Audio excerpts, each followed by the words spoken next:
এখন এখানে আর এখান থেকে আমরা মাল লোড করব আমাদের শিপে। তো দেখতে পাচ্ছেন আমাদের কার্গো শিপে আমরা মাল লোড করতেছি এই বড় শিপটা থেকে। তো দেখতে পারতেছেন আর আমরা আছি এখন চট্টগ্রামে, আর চট্টগ্রাম থেকে আমরা মালটা লোড করে নেব এখান থেকে।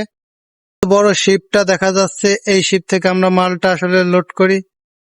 তো এই যে হচ্ছে কেরান, এই যে এখানে রাতের সাইড তো তাই দেখা যাচ্ছে না।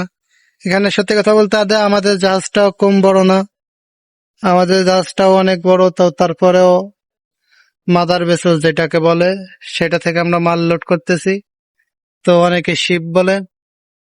তো এখান থেকে আমরা চলে যাব এখানে। আমি সত্যি বলছি, রাত্রেবেলা আসলে এই শিপগুলো দেখতে অনেক সুন্দর লাগে। আসলে সত্যি কথা বলতে কি আমার ক্যামেরা ভালো না তেমন।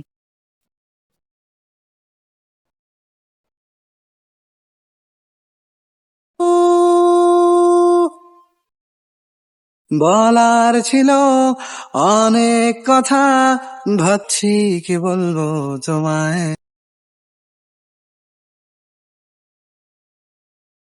আর এইভাবেই আমাদের জাহাজে মাল লোড করা হয়ে গেছে। আর এখান থেকে আমরা চলে যাব ঢাকার উদ্দেশ্যে। আর তো মাল লোড করা গেছে, মাঝারে মাল লোড করা গেছে, আর তো সামনে একটা হ্যাজ। তো সম্পূর্ণ বডিটা এখান থেকে এভাবে দেখিয়ে হোক। তো আমি যাচ্ছি এখন কাজের সাইডে। তো কাজের সাইডে যে দেখি যে আমাদের কতটা মাল দিছে আর কতখানিক সময় লাগবে, আনুমানিক একটা ধারণা নিয়ে আসি। তো এখান থেকে আমাদের অনেকটা মাল দিয়ে দিয়েছে। তো আমাদের মালটা তোমাদের একটু দেখানোর চেষ্টা করি।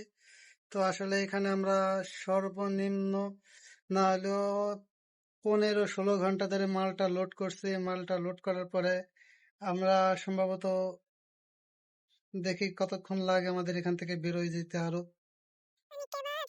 আর এইভাবেই আমাদের সম্পূর্ণ মাল দেওয়াটা কমপ্লিট করলো। আর মাল দেওয়াটা কমপ্লিট হয়ে গেছে এইভাবে, মানে মাল দেওয়ার প্রসেসিংটা আসলে খুব ভালো ছিল। তো এইভাবে আমাদের মালগুলো দিছে। তো আমরা এখন মালগুলো নেওয়া হয়ে গেছে প্রায়, হয়তো আর 2-3-4 গ্রাপ লাগতে পারে।